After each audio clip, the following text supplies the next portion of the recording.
Prodi Komunikasi dan Penyiaran Islam adakan kuliah umum tentang Public Relation oleh Twidiana Budi Hapsari yang merupakan dosen sekaligus Kaprodi Komunikasi dan Penyiaran Islam Fakultas Agama Islam Universitas Muhammadiyah Yogyakarta di Fakultas Dakwah dan Komunikasi UIN Araniri pada 26 September 2022.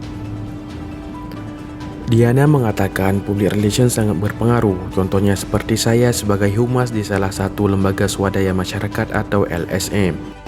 Jadi kebetulan saya ada agenda di sini tadi pagi. Saya mengadakan FGD namanya ya, Focus Group Discussion terkait dengan penelitian saya. Penelitian saya ini tentang teman-teman remaja, gimana sih mereka perilaku mengajinya, yang mengaji online, tapi apakah mereka terpengaruh nggak sih dengan paham-paham radikalisme sekarang yang lagi banyak pembicaraan ya kayak gitu. Itu tadi pagi. Nah, kalau sudah sampai di sini, kemudian ingat ada teman ya, Bapak Asman ya, jadinya ada deh, siapa tahu ada hal-hal yang bisa kita diskusikan.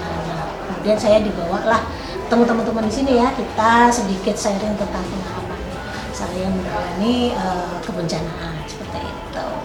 Kemudian bagaimana Bu respon dari kawan-kawan mahasiswa yang di sini lah setelah Ibu memaparkan materi-materi atau berbagi pengalaman? Oke, senang banget ya, pada banyak senyum nih lihat gitu ya.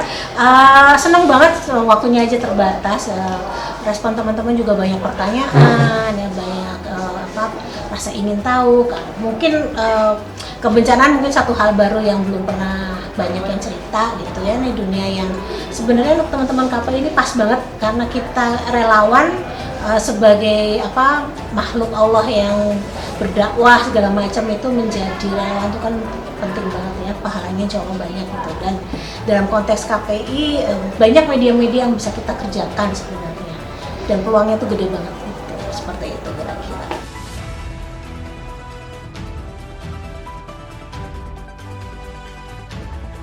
Dari Araniri TV, Amusri melaporkan.